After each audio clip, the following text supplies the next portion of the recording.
Good afternoon. So it's Thursday. We've been experiencing some fairly aggressive winds and some just beautiful timely rains. So from the video yesterday, if you watched that, you'll know we are working on our header. So Corey picked up a rock last year, and well, actually Buddy's working on the slip clutch. No one even told him to do that. So that slip clutch does need to be taken apart. So he must have seen my dad doing that yesterday. Figures he should be at that. But because the slip clutch didn't slip, when she got the rock stuck in the auger, it beat it all to heck. So there is a tool, and it was in the video yesterday. Basically, it's just two pieces like. Oh, where's the other one?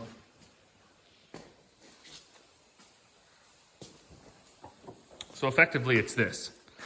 This has got a little bit of a bend to it. This one, the bolt goes through. The other side of this has a nut welded on it.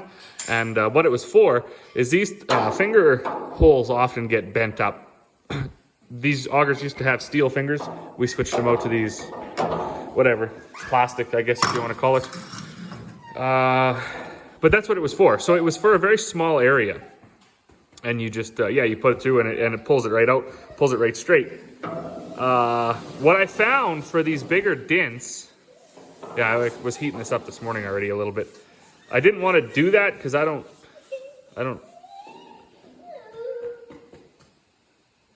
maybe understand the heat process of steel all that well, and I didn't want to just heat it all up and then have it become a flimsy piece of junk, which might be the case anyways, but this is what our option is right now to try to repair it. So I cut a bigger piece. This was actually part of our REM grain vac auger actually, and it's like this where the hydraulic ram mounted to it for the folding, so it's really thick. And it seems that because this is a bigger surface area than this little one underneath of it, it's actually pulling the dents out quite a bit better. So what we're doing here, you just move from hole to hole to hole to hole to hole. It's quite a long, drawn out process. And then where there is none, I drilled a couple 3/4 inch holes. So where there's no finger holes. And you just move from hole to hole, and slowly but surely, it's actually pulling it around quite straight.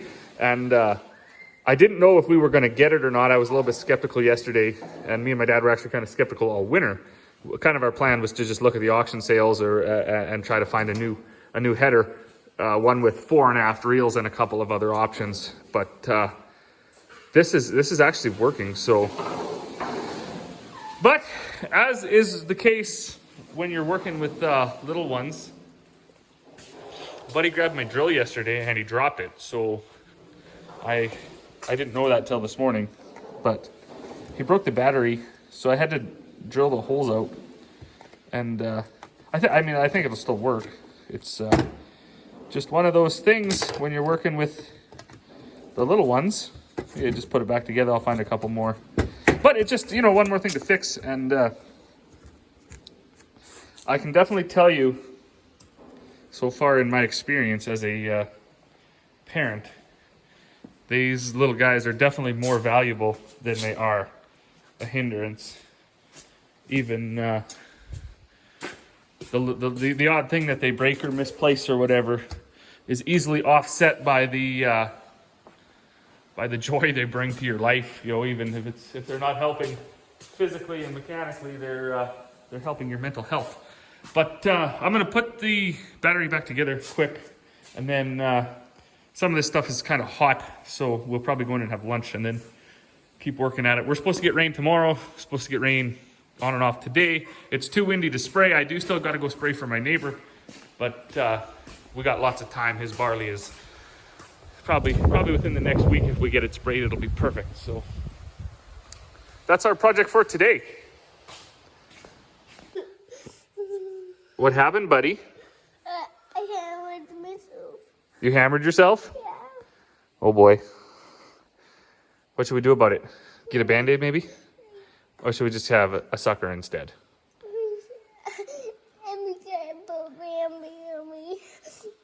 She can put a Band-Aid on your owie? Because she's a doctor? Yeah. Okay, well, we'll go in and we'll find your sister and she can put a Band-Aid on. All right, so we are many hours into this header repair.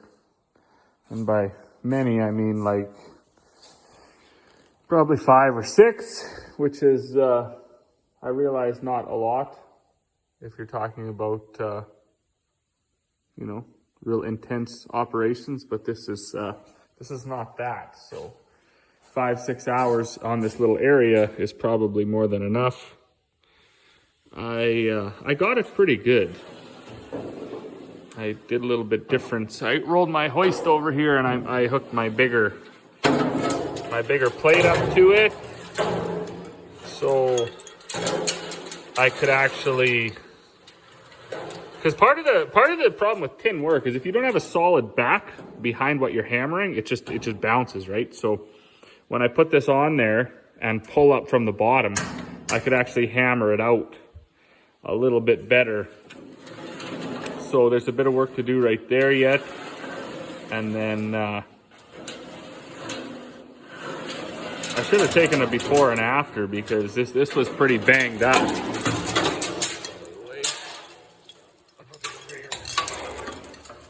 So it's I wasn't able to get away without using any heat. I used a little bit, but a couple areas up top yet here, and oh, I'm sucking up my hammer.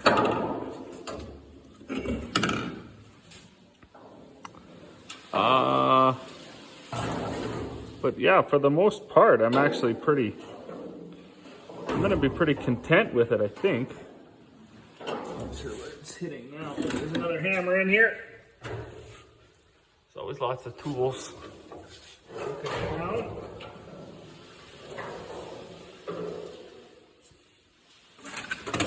All right. So it is.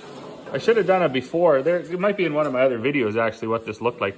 It was pretty banged up. So we'll never know how. I guess I shouldn't say we'll never know. We won't know until how it's going to run until we get it on the combine and get it hooked up and running at the proper speed. But from spinning it, there doesn't seem to be that big of a wobble in it actually. So it might be all right. I did look on the internet. I thought they sold this center section separate because it's just welded in there. So I thought maybe a guy would be able to cut this out on both ends and just replace this whole middle piece. I didn't phone the dealership, but it doesn't appear that that's an option. So I'm going to, I can tell you stuff like this. If you're not a patient person, like I'm not, you don't want to come into the shop and just dedicate the whole day to doing this, because at some point you'll get frustrated and you'll actually probably end up going backwards. So I've definitely been taking some breaks. So around this top part here, this is going to be the trickiest part, and show you just how banged up that was. This is the plate that goes over it. So it was bashed in pretty good, and this is one of the plates that goes over the other where the rock didn't make its alterations. So I'm sure you can get these, although I'm going to just try to hammer this one out. This shouldn't be a problem. See if I can get it somewhat back to straight.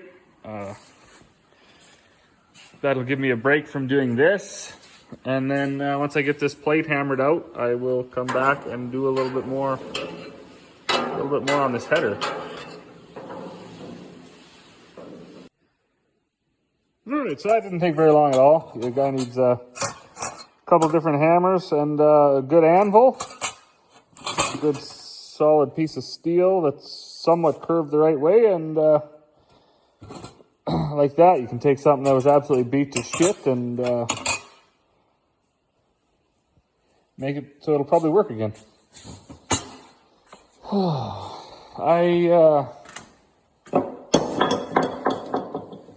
Back to this thing. I think I've had enough here. I'm gonna go and I'll hop on the side-by-side and go check some fields. We're pretty much past the point of flea beetles being an issue, of course, unless you got a huge infestation. I haven't seen anything like grasshoppers or caterpillars or anything like that around, so cereal should be all right. But the guy's never gonna know unless he goes out and checks. So it looks like we are gonna avoid the rain here for the foreseeable future. I'm not exactly sure how fast some clouds are moving. You don't like the weather in northern Alberta, just wait 5 minutes. So, but while I got this window, I'm gonna hop on the buggy, go out and do a little field checking. As always, to those who watch, thank you. And we will see you all on the next one.